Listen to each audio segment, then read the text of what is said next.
ఏపీలో BJP బలోపేతంపై full focus పెట్టింది నాయకత్వం. ప్రస్తుతం ఏపీలో కూటమిలో భాగస్వామిగా ఉన్న బీజేపీ కేంద్రంలో వరుసగా 3 సార్లు అధికారంలోకి వచ్చింది.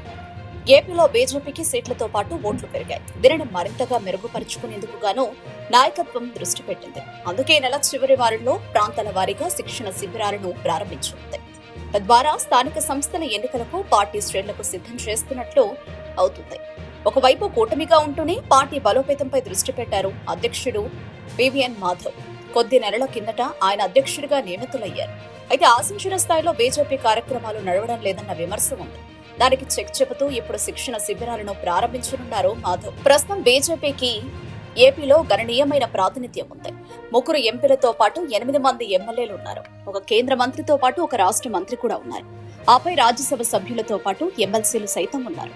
బలమైన స్థితిలో కనిపిస్తోంది భారతీయ జనతా పార్టీ. అందుకే పార్టీ భవిష్యత్తు అవసరాల దృష్ట్యా బలోపేతం కావాలని భావిస్తోంది.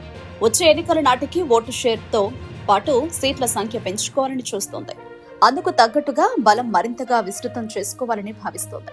ముఖ్యంగా స్థానిక సంస్థల ఎన్నికల్లో వీలైనంత ఎక్కువగా ప్రాతినిధ్యం పెంచుకోవాలన్న ఆలోచనలో ఉంది.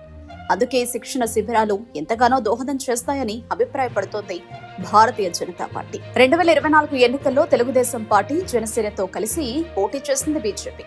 10 అసెంబ్లీ స్థానాల్లో పోటీ చేస్తే 8, 6 పార్లమెంటు స్థానాలకు గాను 3 చోట్ల విజయం సాధించింది. అయితే బీజేపీ రాష్ట్ర అధ్యక్షురాలిగా పురంధేశ్వరి ఉండేవారు. ఎన్నికల్లో ఆమె ఎంపీగా గెలిచారు. రాజమండ్రి పార్లమెంటు స్థానం నుంచి. అయితే ఆమెకు కేంద్ర మంత్రివర్గంలో చోటు దక్కుతుందని అంతా భావించారు. అందుకే రాష్ట్ర అధ్యక్ష పదవి నుంచి ఆమె వైదొలిగారు. అయితే ఇంతవరకు పురంధేశ్వరికి ఏ పదవి దక్కలేదు. ప్రస్తుతం బీజేపీ సంస్థాగత ఎన్నికలు జరిగే అవకాశం ఉంది. జాతీయ అధ్యక్షుడు నడ్డా పదవీకాలం ముగియడంతో కొత్త అధ్యక్షుడి నియామకం జరగనుంది. పురంధేశ్వరి పేరు సైతం ప్రముఖంగా వినిపిస్తోంది.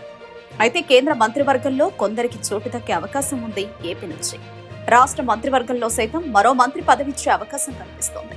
నాయకత్వ పరంగా బీజేపీకి ఇబ్బంది లేకున్నా క్యాడర్ను బలోపేతం చేసుకోవడం ఇప్పుడు ఆ పార్టీ ప్రధాన కర్తవ్యంగా తెలుస్తోంది.